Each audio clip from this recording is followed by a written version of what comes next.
to me. Confrontation ain't nothing new to me. You could bring a bullet, bring a sword, bring a morgue, but you can't bring the truth to me.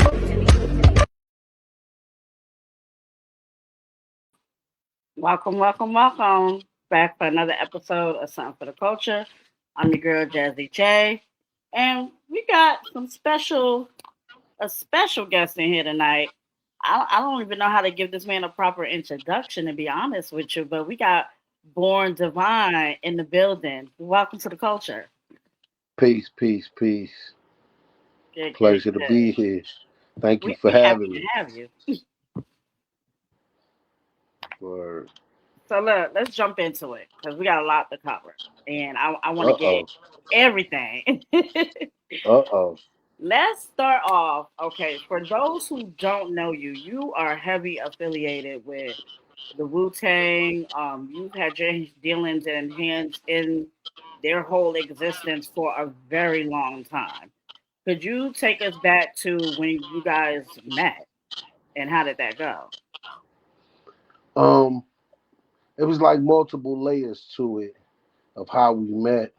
You know, they used to come down to Baltimore during their run a lot. You know, so I had family members that had already kicked it with them. You know, we used to go to the concerts, we used to go to the clubs when they was doing shows at Hammer Jacks, the Palladium. You know what I mean? So we already had contacts as fans when we were younger and in high school, me and my crew, you know, but as time went on and, you know, things progressed, I came in contact the actual first time was 2000. I was in an MC battle on 92Q called The Cypher.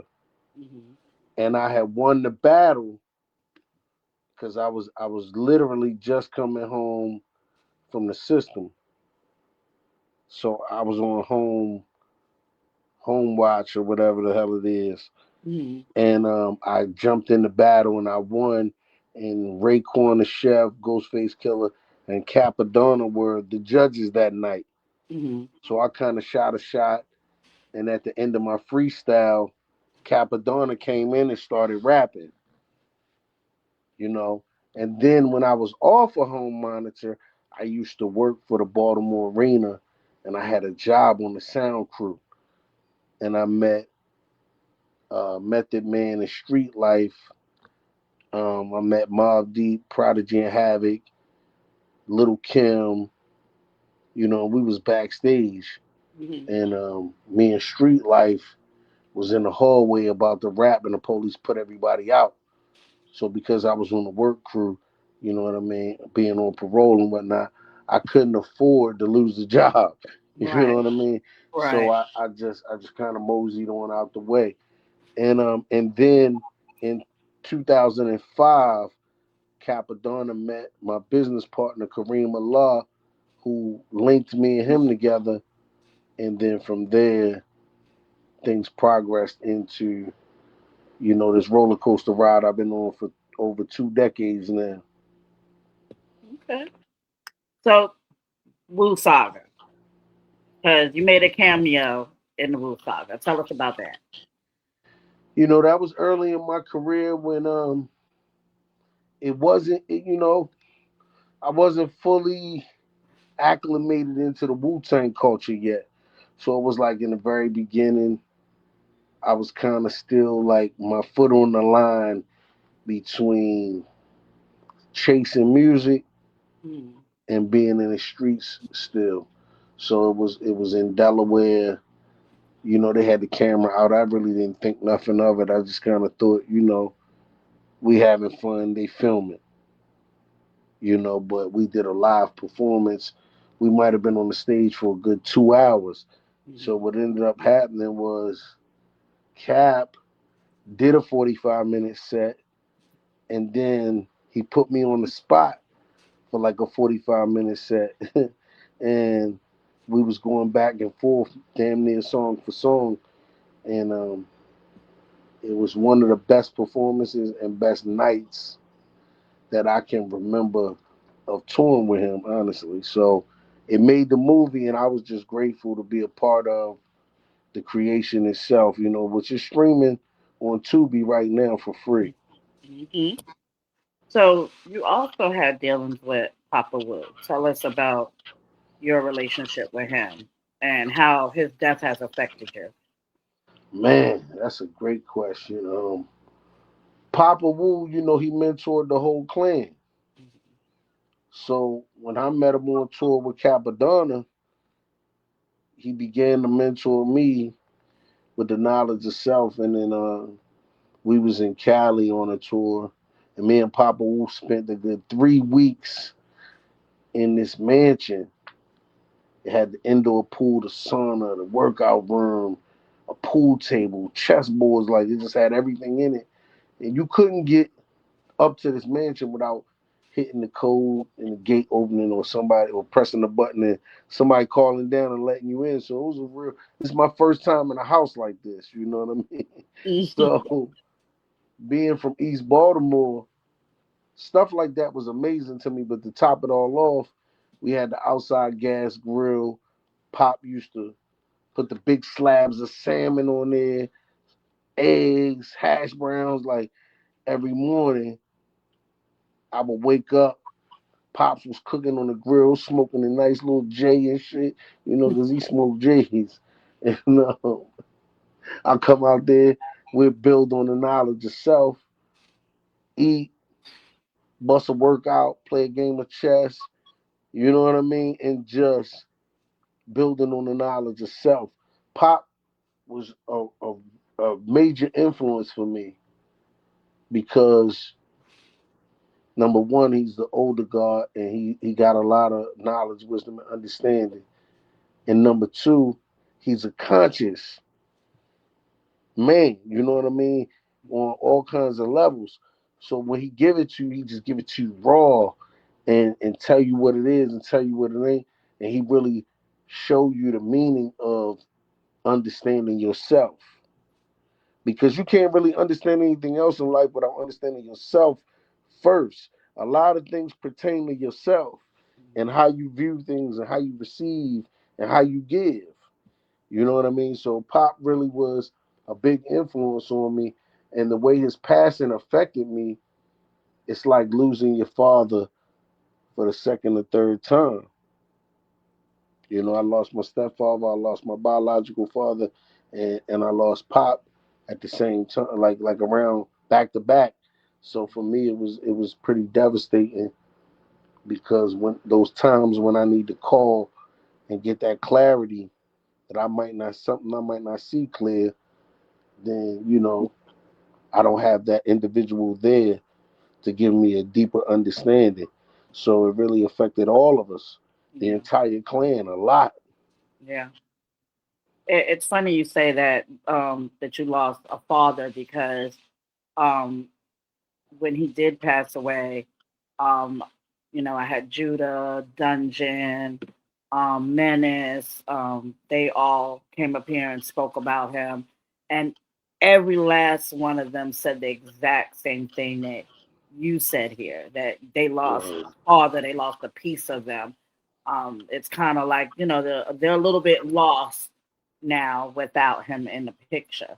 Um, give me your best memory that you had on him. Woo! Sheesh. This is one time we was on tour, right? This is my fondest, most favorite memory of Pop. And we in the van, and at that little mansion I was telling you about, this like the same tour.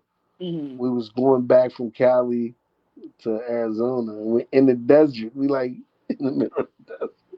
And me and Pop was sitting in the back of the van. He's smoking a joint. We got a bottle of Merlot, and we sipping wine, right? And it's hot as hell. I mean, it's hot. AC pumping, but it's hot. So the driver, Jihad, Pop is messing with him. He's talking all kinds of shit about the way he drive. He just he just fucking with him the whole ride to the point where he gets mad, pulls over in the desert, gets out the van, takes the keys and throws them. And we sitting in the van laughing. Pop is laughing the entire time. And then all of a sudden, Pop gets serious and say, hey, go get the motherfucking keys. And if you don't find the motherfucking keys, we finna kick your ass out here. Get them goddamn keys. And the driver is mad as hell. And Pop is laughing like, yeah, I'm fucking with him. I'm fucking with him. And we just sitting in the back of the van sipping wine, smoking a joint, and laughing. I'm talking everybody in the van is in tears, rolling because he's taking it so serious. And Pop was just fucking with him the whole time. That shit was funny as hell. I never laughed so hard because it was in real time, you know.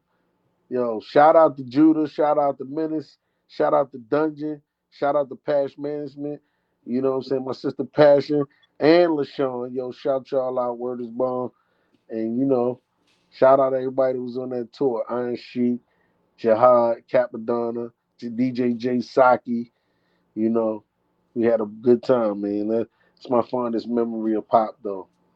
And it's funny because all of y'all have said the same thing about him. Now, I never got around to actually meeting Papa Wu, but Sheik has told me the same thing. You have said it, Judah, Buddha, Menace, Dungeon.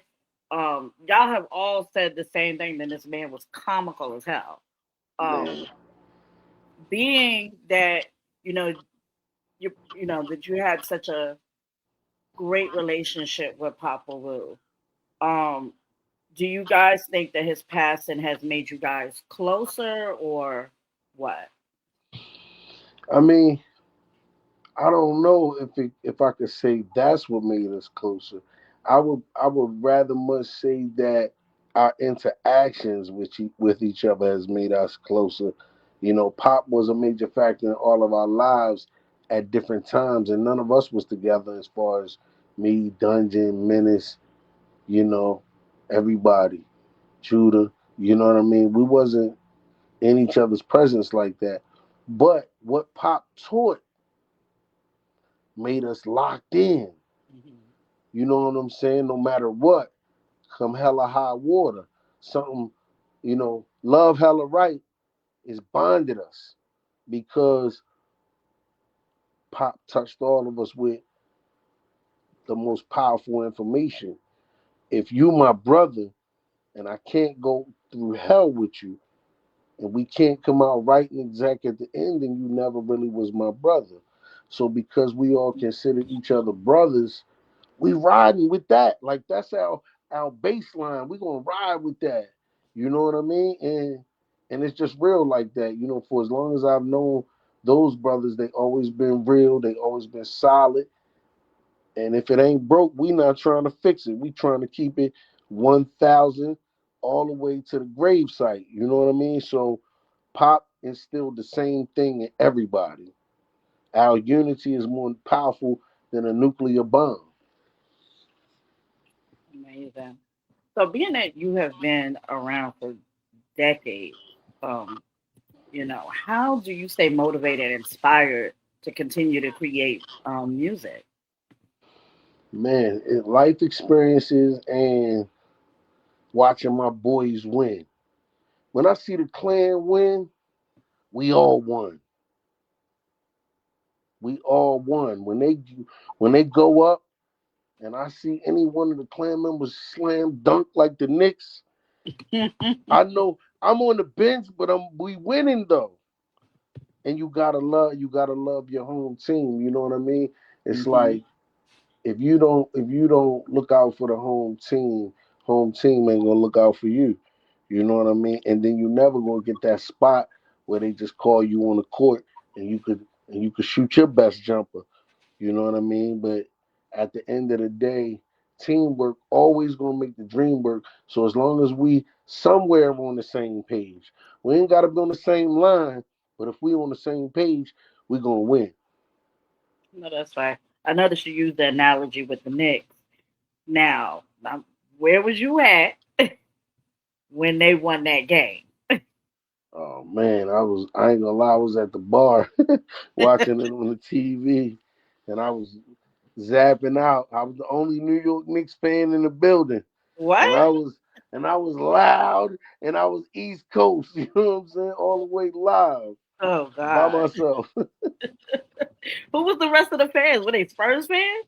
Yes, they was either Oh my Spurs God. fans or they wasn't fans of neither one. Oh wow. Yeah, That had to be crazy, being that you was the only Knicks fan in there. I mean, what what was the room temperature like? man, it was crazy. It was crazy steamy in there because once we got that lead, I already came in with my New York hat on, New York color Jordans and everything. Like, I'm giving them the blues when I walk in, and I'm talking crazy the whole way. Wherever I get jumped or not, I'm talking crazy the whole time. Okay. So being that, we're just getting over the win from a 53-year drought, and we just made history. New York made history. I don't care what nobody say. We made history with this championship, and we made history with celebrating our team. What did you think about the parade? Was you there? Did you attend? Or if you didn't attend, what was your feelings on it?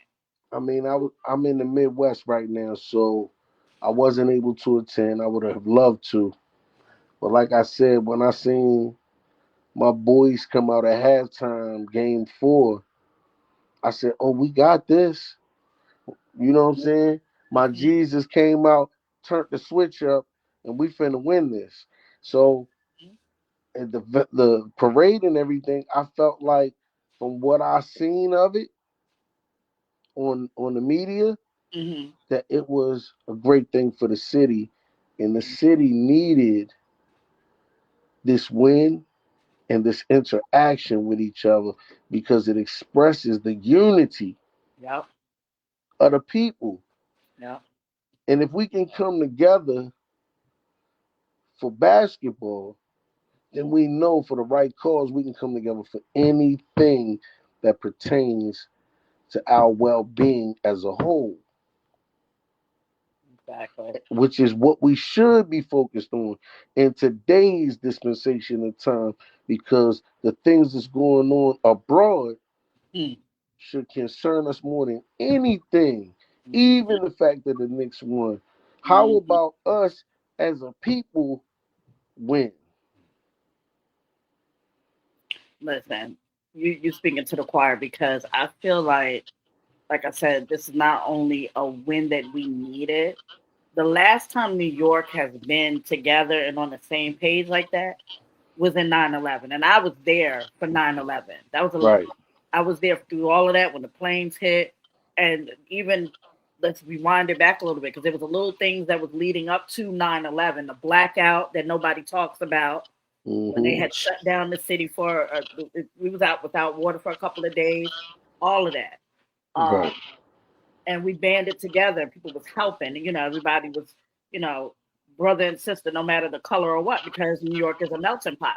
So to Right. go from 9/11 to this, and the amount of people that was at that damn parade, and how they were helping each other, especially there was a young boy I think was passed out on top of some type of obstruction, and those people got up there and helped that man come back to, and to see the people of the city do that. They talk a lot of shit about New York and New Yorkers, but one thing about us, when we're in need or in trouble, we got each other's back. That's real. And that's, like I said, we all learn from Papa Wu with a lot of things, but the experience is different from the information. I got to see and learn firsthand from the clan Mm-hmm. the term brotherhood, and that extends through all out through humanity.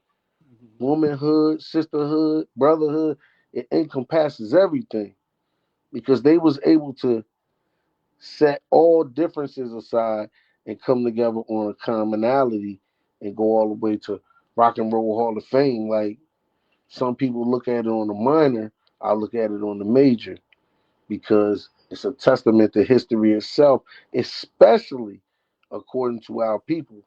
Yeah. So Salute to the clan for that, because Right. that's the thing that attracted everybody is the power and brotherhood. Very much so. Being that the culture itself, the hip hop culture has changed immensely from where it first began all the way up into this time frame.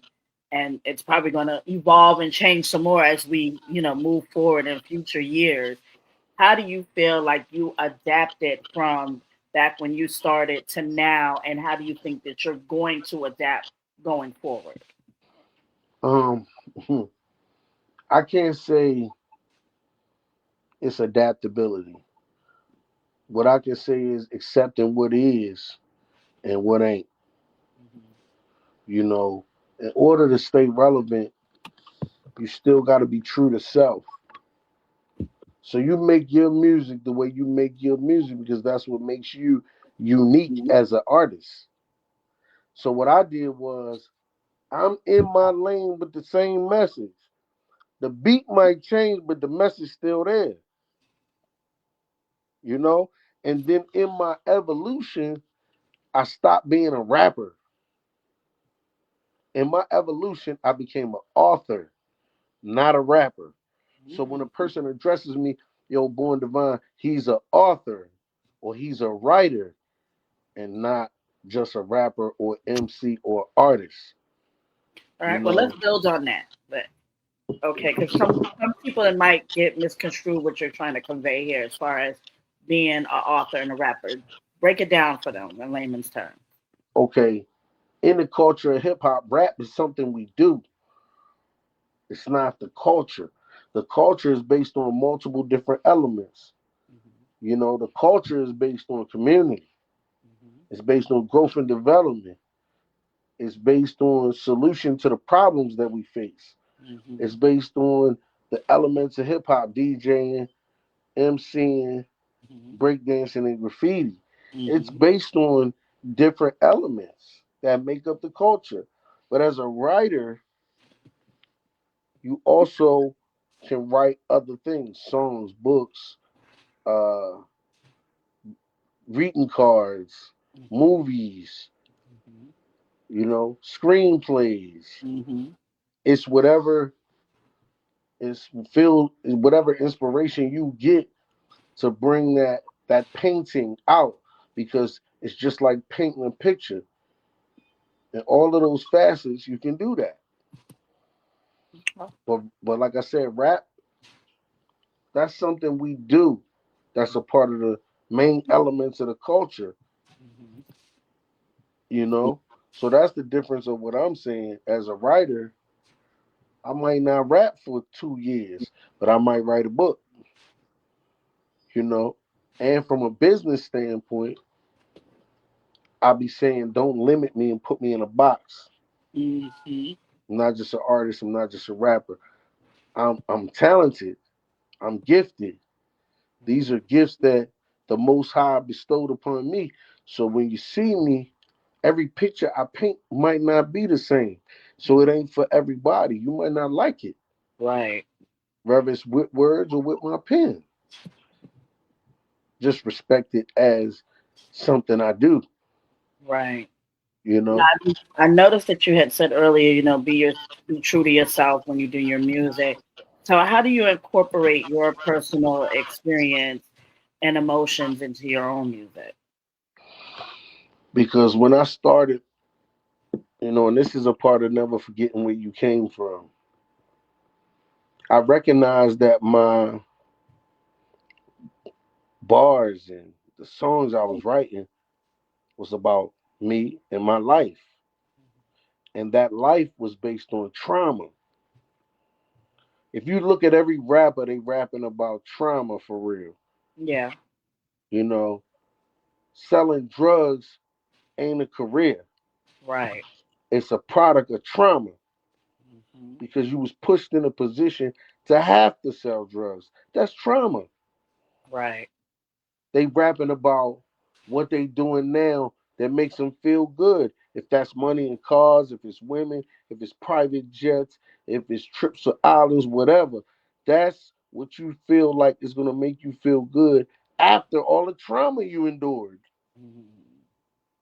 Even the money rap, the jewelry rap, all of that is what makes you feel healed from your traumas that you experienced in real life. So in my trauma and realizing that, damn, I went through a lot of trauma growing up in an impoverished condition. Mhm. Now when I expand and grow, what did I do? I wrote a book called Scars and Stripes. That's Mhm. about what? Overcoming childhood trauma. Mhm. Never forgetting where I came from, staying true to me, staying true to healing myself, staying true to healing others that may have been through the same thing, being connected with others that do the same thing, speaking and building with others that have been through the same thing.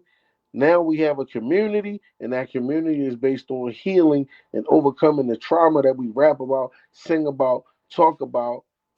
That maybe we can get rid of some of the bullshit that plagues us as the entire people. Mhm. Tell me about any collaborations that you have had with other artists that influenced your music and you personally and professionally. Personally and professionally, you know, Capadonna number one, KRS, one of my all-time greats, number two, even Dog Pound, Bone Thugs, the people that I work, even Neo, Mhm. you know, they've helped me see from different perspectives through the music, through how they influence me and make me rewrite my verse or write my verse in the first place. Um, Professionally, they forced me to step my game up. They forced me to learn how to move and react, not just in business, but in life in general. Mhm. So all of them helped craft the finishing of the man I was to be. And what did they do? Take you through that trauma so that you can see from their angle. Because we didn't grow up in LA, South Central. We didn't Right. grow up in Cleveland, Right. Ohio. You know what I mean? So having those different perspectives help you look at it different. Like you are, hey, wait a minute, there's a different angle here. Right. If you a student of the culture though, because if you're not a student of the culture, you ain't gonna get it. It's gonna fly past you at 1,000 miles. Right. How do you engage with your fans and build such a strong fan base that you have? Man, I keep it real with them. I don't try to act like somebody or something I'm not. Hmm. I just bring it like at the end of the day, we all bleed the same. We all getting closer to death. We all getting older. You know what I mean? So I'm Hmm. not finna front just because I'm on this level and you're on that level. Because today or tomorrow you could be on that level and I could be on the lower level. You know, ain't none of us exempt from taking them falls Right. or hitting those wins. Right. How do you balance staying true to your artistic vision for yourself as an artist and your music? And The but and balance. and let me add on to that, and still kind of appeal to today's, audience, like the younger guys that's coming out. Well, with the younger guys, you got to collaborate. Instead of worrying about the type of music that you don't agree with that they might make, Hmm. you got to accept them for who they are, meet them where they at, and get involved. You know, and then the balance, as far as staying true to my artistic vision, is to always continue to do me. I gotta be me at every turn of the road. If it sounds like somebody else, then that means I've been lying from the beginning. Right.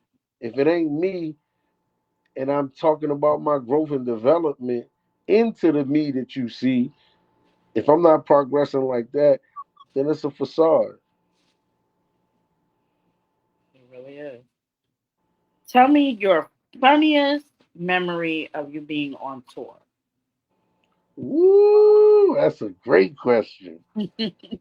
My funniest memory, man. All right, so this one time we on tour, and me and Cap was in Texas. It's just me and him. We had left everybody else in Vegas Mhm. while me and him just did a side gig and branched off. They just wanted me and him to show up. And we get there, promoter picks us up, takes us to the hotel. We get to the hotel, something's wrong with the room.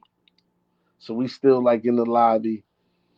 And the promoter, he leaves out, and I'm about to go out there with him and just get in the car and ride with him. Cap was like, nah, nah, nah, we're gonna stay here. He said, yo, boy, chill, stay here. I didn't know that it was a cop scoping the truck. You know what I mean? Cop was on us, and I ain't see him. Mm. So the promoter go out to the truck. He get ready to pull out. Cop pulls up behind him, stops him, hits the lights and all of that shit. Then they turn around and they lock one of the promoters up. We still standing in the hotel, no hotel room. So we just looking like, what the hell is going on, right? So the partner comes in, man, dude, don't trip. I'm gonna get your hotel room. I'm gonna get the rest of your money. Da da da da. I'm just watching because I'm trying to see how Cap wanna handle the situation. Cap Mhm. was like, yo, da da da da, da, whatever they was talking about, because I wasn't privy to the convo. I just was watching from a distance. And Right. dude goes, gets his mom. He comes back up. They pay for the hotel. They give Cap the rest of the money. So we lit. So I'm like, all right, everything good. But the partner is still locked up. So now we go to the venue. Well, we go to the hotel, do our pregame, and then we Mhm. go to the venue. So we get to the venue. It's this small upstairs venue. I'm talking. It's probably one of the livest venues ever. Mm. And there's video footage of this on YouTube, by the way. It happened in El Paso, Texas. So they ain't had no green room. So we Mhm. get up there, there's no green room. So we commandeer the women's bathroom. You know, we in there smoking heavy. Big blunts of guan. So we in there getting toasted. And finally it's time to go on. So we come on the stage and we about to do cash moves everything around me, cream, get the money. As soon as the song start, we jamming, the crowd jamming, and next thing I know, a cop jumps on stage out of the crowd, uniformed up cop jumps on the stage, and he's like, "Yo," he's talking to me, but I'm like, "Why the fuck is he talking to me?" I'm in the middle of my set, and he's talking to me, and I'm looking at him like, "What the fuck you want with me?" Oh, weird. So, so he's like, "Yeah, yeah, yeah, you gotta shut this shit down." And I'm like, huh? He's like, you gotta shut this shit down. So I put my hand on his shoulder and I'm like, what'd you say? And he smacks my hand off his shoulder. And I just turn around and walk away because I'm like, man, fuck that shit, what you talking about. And I just walk away. Right. So next thing I know, the music stops. He jumps off the stage. When he jumps off the stage, people are like bumping him in the crowd, throwing drinks on him. Or you know what I mean? Like, fuck the police. They just throwing all kinds of drinks on him and shit. And Cap was like, run that shit, run that shit. The DJ starts the record back up, and we go back in like, ho, say ho, ho. And we go right back in. Cash moves everything around me. Cream, get the money. Dollar bills, y'all. We just go in. And then next thing I know, there's like 100 cops upstairs shutting the club down. They got the front of the club taped off. We do like the first half of Cream and then cut it and then turn around. The crowd is rowdy. I'm talking. They Wu-Tang, Wu-Tang. They yelling. They going crazy. And then I turn around and they like the promoter gets on not even the promoter, it was somebody else from the establishment. They Uh-huh. get on the mic and they say, "Listen, we gotta shut this shit down. Da da da da da. Need y'all to go downstairs. Police is shutting this shit down." That's crazy. Like y'all, first off, if don't nobody know, Wu fans are different. They are a different type of breed. Like, I'm you know, telling you, there's so much a mixture of Wu fans. There's white, there's every all type of kinds, person. It's all kinds. everywhere. But And y'all, look though, they are wild. it's not even over there after that. Because they got, remember, they got the front of the club caution taped off. So somebody, I don't know who it was, whatever was going on, but the police took a submachine gun and shot somebody's tires out in a high Mm, speed chase in front of the club, and they crashed into a pole across the street. So that's how the whole situation started. Now, how it ended was we left that club, jumped in a vehicle, drove to the promoter drove to another club, mm-hmm, told the owner, "Yo, I got Wu-Tang and 300 people." We had a 100 car convoy follow us from that club to the next club, filled the venue. They brought us in through the back kitchen, gave us a bottle of white Zinfandel. We had already rolled like 2 blunts. We didn't we get on the stage. The crowd is going wild. They still want to see us rock this crowd. mm-hmm. Cap puts a blunt in his mouth, lights that shit up on stage, and we tore that shit down. I'm talking like never. I'm talking rare form. I was selling CDs and DVDs of the Wu-Tang Saga movie Mm-hmm. from the stage on some. I had 3 CDs. It was like no 2 CDs and a DVD. It was like a $40 bundle. I'm on Mm-hmm. stage like I'm rapping and I'm selling them, and people are holding 20s and hundreds in the air, and they ain't getting no change. Yo, smoothest heist ever. Like, yo, hundred Oh, dollar tips. It's crazy. that what a time to be alive around all of that. Do you think, based off, you telling this story, do you think that posed back then to now, do you think tours even have halfway of any of that type of allure or stories like that now? Or is it pretty just like a money grab? I don't think so. No. That was a time when me and Cap was in the grind so hard, and money was good for people at the time. The Mm-hmm. economy was different. Money was good. You know, to see that many 20s and $100 bills go in the air, and we going hand in hand with CDs and DVDs. That was a crazy time. You don't even see people spending money at a lot of shows these days. No. Well, I mean, that's because these tickets be high as hell. The tickets be $2,000-$3,000. Like, Yeah, that's way too much. Our yeah, tickets, I think back then our tickets was like $25 just for that little show, and it was an yeah. underground. It was an underground spot, but those are ones we love the most because it's intimate. You know, we came up like that when we was freestyling and battling people. Those small little hole in the wall hip hop joints. Mhm. Still love it. Now, you spoke on your feelings and experience with Papa Wu. What about with Dirty? With When Dirty, Dirty, yeah, when Dirty passed, man, and that's one of I the was, things I regret. I never got the opportunity to meet Dirty.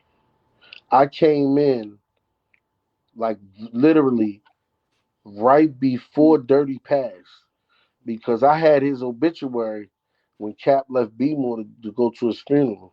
mhm. Like that was around the time when me and Cap was just building. And he was like, "Yeah, man, I gotta go to Dirty's funeral." And when he came back, he had gave me a copy of the obituary, and the daggone obituary got messed up. We had a flood in my apartment, Mhm. and I lost that. So that was a serious time, man. That's when Cap had the clothing store and he had the apartment above the clothing store, and I had the clothing store in Greenmount. Like we really was building at that time and hustling hard together. Going up, getting the clothes, coming back to Baltimore and hustling.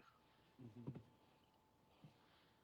Um, Tell me, how do you balance like the pressure to create um commercially successful music with, your desire to stay true to who you are as an artist?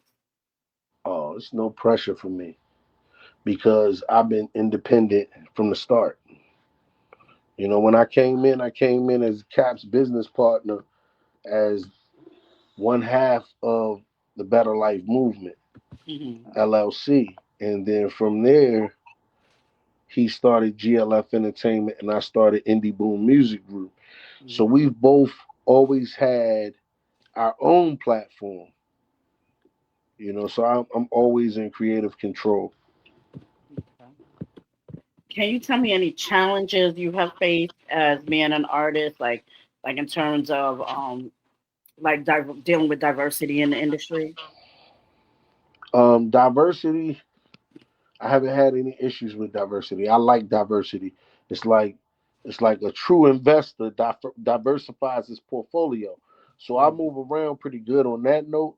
Um, the main thing has been navigating egos, dealing with other artists and navigating their ego has been the number one issue that I've experienced throughout the industry.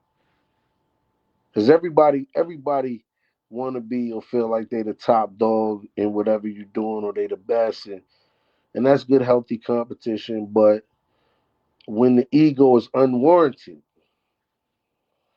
then it just look like some weak ass ratchet shit. You know what I'm saying? Like people so lost in their ego they don't know what to do with themselves. Right. So that's the only issues I really had with navigating. Okay. How do you stay rooted in your community and the influences that influence you as an artist and your music? How do you stay grounded and rooted? Grounded and rooted, like I said, family always keep you grounded and rooted. Being rooted in your family in any type of function or activity, but on a regular. You know, um, I come from a musical family. A lot of my family members played instruments, but they never broke out of the borders of Baltimore City. Hmm. So, I always think about growing up as a child, listening to my uncles and cousins and things like that play music. Hmm. But I also acknowledge the fact that they never went further than a local gig, and that just keeps me in a mind frame of be humble and be grateful, Hmm. you know, for what you've been able to accomplish, Right. you know. How do you see your music evolving in the future? Like, what new directions do you hope to explore? Not matter of fact, not even just your music, just you as an artist. Period. Oh man, even more diversity. I want to start working with artists that are from another country or from another culture, and really being in that zone where I can, because this music, especially hip hop, is about communication. So I would love to be able to learn new languages and evolve to be able to communicate better with people who don't speak English, who don't speak, you know, the languages that I'm capable of speaking right now. So I want to go into a different country and they know the words to my song. You know what I mean? I want to be able to, and I'm talking verbatim. They know Hmm. every word. I want to get to that level where they can recite my stuff with me. And that's the evolution of what I'm aiming for, you know. And if I'm not able to achieve that notoriety, that's fine too, because everybody has their path and their destiny that starts and ends, you know, where it's supposed to at the end of the day. Right. Now, you talk a lot about diversity in your community and us, building and coming together. How do you think that your music um, basically touches on subjects such as injustice or mental health, which is huge in our community? Or well, injustice, I've not only put out music, but I've been through the injustice, which is the reason why I talk about it. But I got a song called Cops Get Away with Murder. And the song is a soulful hip hop song, but it's one of my most soulful, heartfelt songs because of the injustice that I experienced myself with minor stuff. There was times when I was pulled over for traffic violation and had no bail and was locked in maximum security next to murderers for a traffic charge. Mm. And because of that injustice that happened in Nevada, I spoke out against it. You know what I mean? Like I'm an artist. I wrote about it. So Now, speaking of injustice, and you went through a personal ordeal with the police, the situation with the little boy that was just sentenced. What's your personal take on that? man, my personal take is that we don't understand the legal system. We didn't go to law school. But when we're facing these things, we need to have somebody who does know how to speak the language to step up and use all of the resources in and outside of their regular vocation. I feel like we don't get our just due and what we deserve as human beings as a whole because we do not understand and we don't speak the language. So we need help. And those that can help should be obligated to help. Hmm. And if you don't help, you get no business, I agree. you know? I, Because our youth, they continuously target them to dumb them down. hmm And on top of dumbing them down, they consistently target them to become victims of the system because it's all just money to them, hmm you know? Like just like the fact that most independent artists don't realize that Universal owns 40% of Spotify, but you want to jump out and stream and they own a percentage of your creation and you don't even think about it. Say it again for the people in the back that didn't hear you. 'Cause I don't think a lot of people know that. They don't know that Spotify 40% is owned by Universal. That means Mhm. nobody's independent. It's an illegal monopoly on the game, and you're getting a fraction of a penny for your talent. And you got to determine, is that your self worth or not? So that's why it's foolish to be a gangster on people that's in the same position you in and not on the people that's raping you every day. Let's talk Mhm. about it. Mhm. So, what upcoming projects do you have coming? Because I know you got some stuff coming up. Yeah, I got a little nice little single in the cut right now called Light Me Up featuring Kiss. I'm working on a new album. It's called Advanced Medicine. Mhm. Um, I'm gonna put that anecdote in there to wake y'all up, man, and talk about some real issues. Just like this interview, how we was talking about some real deal Holyfield topics. I got Mhm. that juice for you. And when you take this advanced medicine, hopefully you wake your dumb ass up. You know what I'm talking about? Okay. Word up. I know that's right. So I'm gonna ask this because I ask everybody this, and you ain't no different. So Word. when we leave this earth, nothing is promised. When you leave this earth, what do you want your legacy to be known for? I want my legacy to be known for a realist, a entrepreneur, hip hoppreneur, and a realist. I want people to understand that we're not here for a long time, but we damn sure here for a good time. And within that good time, you can catch a few lines that open up your mind from divine. You know what I'm talking Mm, about? It's like mm. if we gonna do if we live in this life, my legacy gotta be a memory that's gonna transcend time and space. Because born divine is forever. Hmm. Did y'all catch that bar though? I'm gonna let it ride. We Word. heard that bar in there. Word is one.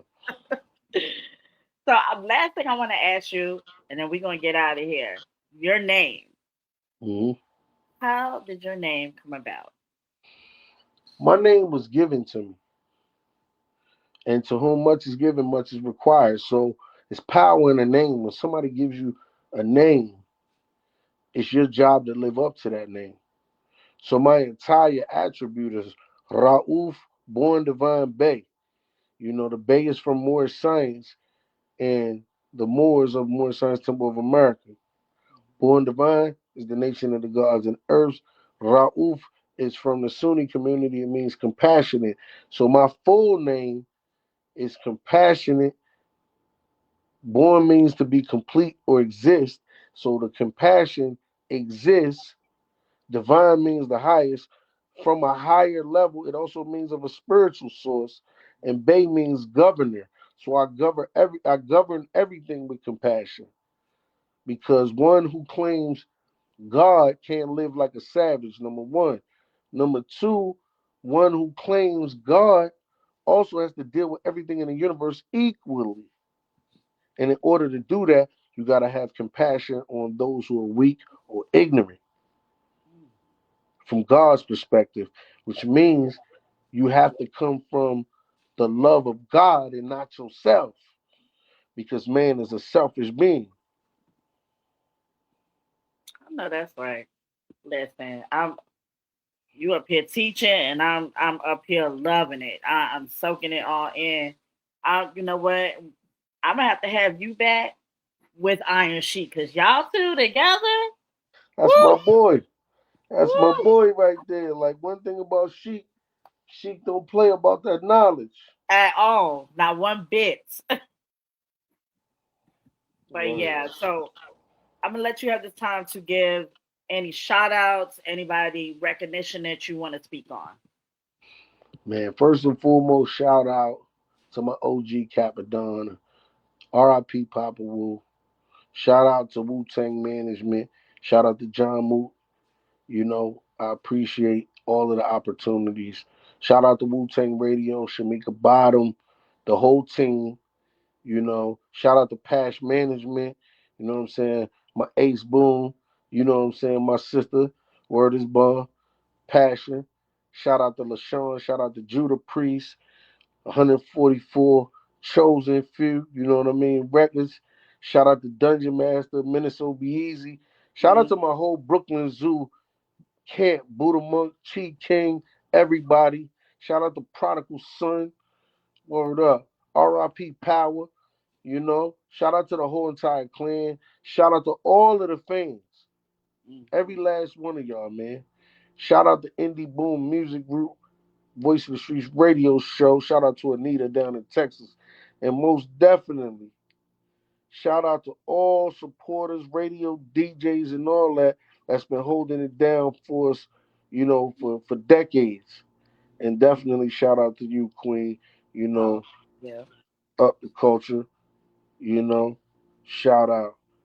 We hold it It's down. funny you mentioned Menace, and I quick funny story before we get out of here. With Menace is that is my brother. I love me some Menace down. Okay, fool. I recently, it had to been like 2 days ago. I spoke to his wife, Shaquana. And I'm like, Shaquana, because she lives near me now. So I'm like, Shaquana, I got a lizard in my house. Can you come help me with the lizard? Get out my house, please. And she's like, girl, I'm scared. She's like, I usually get the daughter to get it. It's just like the support from them, Menace over the years, Menace, Judah, Dungeon, Buddha, Sheik, all of them. The support over the years from them has been tremendous. Love them down. And now you're a brother now to me. So All love. All right. But we're gonna get out of here, y'all. This has been another episode of Time for the Culture. I am your host, Jazzy J. Please go follow him on all social media platforms. His music is like that. Knowledge is like that. Go and get y'all some. We out of here. Y'all have a blessed night.